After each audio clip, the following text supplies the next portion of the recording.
linguagem de fato usada nos primeiros dias de assentamento dos hebreus no deserto e depois na Terra Prometida reflete não só a adoração, mas o reconhecimento da existência de outros deuses. Israel parecia realmente seguir uma espécie de enoteísmo. Alguns chamam de monolatria, mas esse é um termo perigoso. Esse enoteísmo é um sentimento que consiste em admitir a existência de outros deuses, mas adorar apenas um Deus, patrono de sua cidade, sua aldeia, sua família, sua tribo ou seus ancestrais. Seria como alguém aficionado por futebol que, embora torça por um único time, admite a existência de outros times, de outras equipes. Realmente, é possível e provável que o povo hebreu fosse mais enoteísta que monoteísta no início do processo, mas isto não significa que os patriarcas Abraão, Isaque, Jacó e José também pensassem assim. Lembre-se que entre o povo do Êxodo e o período dos patriarcas, haviam se passado quase 300 anos, parte dos quais eles estiveram sob forte influência da escravidão da cultura egípcia.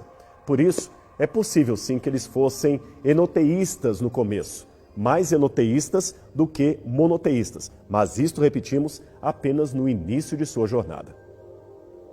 Porém, é provável que você pergunte, por que então Deus não corrigiu isso logo no começo? Por que nos 10 mandamentos disse, não terás outros deuses diante de mim, quando talvez o mais correto ou menos inequívoco seria algo do tipo, não acredite na existência de outros deuses, pois só existe um Deus, que sou eu. Ora, Deus fez isto porque Ele respeita e sempre respeitou os estágios de amadurecimento mental do ser humano. Deus sabe quando estamos ou não preparados para assumir certas verdades e que progresso cultural, incluindo o progresso religioso, pode demandar tempo. Se você observar bem, nos tempos de Isaías, ele já é mais objetivo, ao dizer, antes de mim nenhum Deus houve, e depois de mim nenhum outro haverá. Isso está em Isaías capítulo 43, verso 10. Portanto, o que temos no povo do Êxodo, até os começos da monarquia, é um leve desvio da compreensão do monoteísmo que havia no período dos patriarcas. Mas o monoteísmo puro e claro, este sim, já existia muito antes disso. Ele nos vem desde... No seu início, os hebreus não eram monoteístas. O discurso bíblico, ele não se encontra harmonizado com o discurso histórico, com o discurso arqueológico. Portanto, há, sim, um discurso teológico religioso que prega que os judeus, desde o seu início, eram monoteístas e cometiam apenas alguns deslizes ali, aqui e acolá. E existe, sim, o relato, o ponto de vista da história, da arqueologia, mostrando que os hebreus, no seu início, não se distinguiam dos outros povos e exerciam também o politeísmo. Como que era a religião praticada pelos hebreus no seu início? Era uma religião familiar, portanto, uma religiosidade não institucional, que era comandada pelo chefe da família, pelo patriarca. Ele também era o sacerdote, era ele quem comandava todo o teatro das oferendas, dos sacrifícios, dos holocaustos, né? Sacrifícios esses tão importantes dentro dessa religiosidade primitiva. Os chamados lugares altos, que seriam depois completamente perseguidos, apontados como idólatras, como algo nefasto.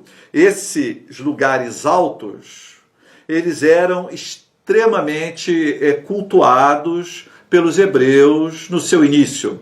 O próprio Jacó ergue o seu lugar alto lá em Betel, ele ergue o seu lugar lá alto onde ele enterra a sua esposa. E o que eram os lugares altos? Os lugares altos eram altares simples que eram construídos no cume, de montes, de montanhas, onde então se ofereciam ali o sacrifício aos deuses. E os deuses nessa época eram deuses familiares, eram deuses da família, eram deuses do clã. Cada família tinha o seu deus, cada clã tinha o seu deus. E assim, durante centenas de anos, as coisas se seguiram. Acredita-se que até o século X,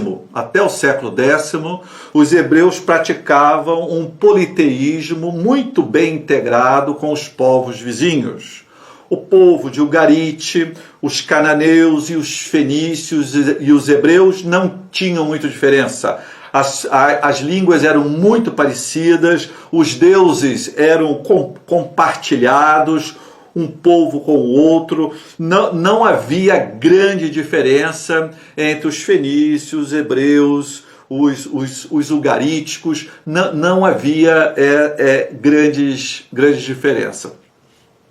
A partir do século IX até o século V, vai-se então se esboçando aí, querendo se esboçar o monoteísmo, mas não caímos direto no monoteísmo, caímos na monolatria.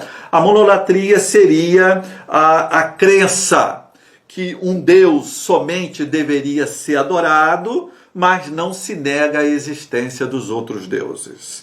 Acredita-se que somente um Deus deva ser cultuado, mas que os outros deuses também existem, né? Diferente, então, do monoteísmo, que irá começar a vigorar, a se fortalecer a partir do século VI, com o exílio dos hebreus na Babilônia, e depois com o movimento pós-exílio, né? Depois do século V, século IV, aí então o monoteísmo começa então a se fortalecer, que é a crença existente que há apenas um Deus. Os outros deuses todos são falsos, né?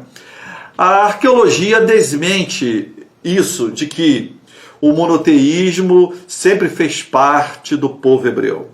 Tanto em Israel quanto em Judá foram encontrados centenas de estatuetas. Por toda Judá foram encontradas centenas de estatuetas de deuses da fertilidade, vasos de libação, oferendas, vasos de incenso, mostrando que a prática politeísta era uma prática instalada, era uma prática harmonizada com o pensamento religioso da época.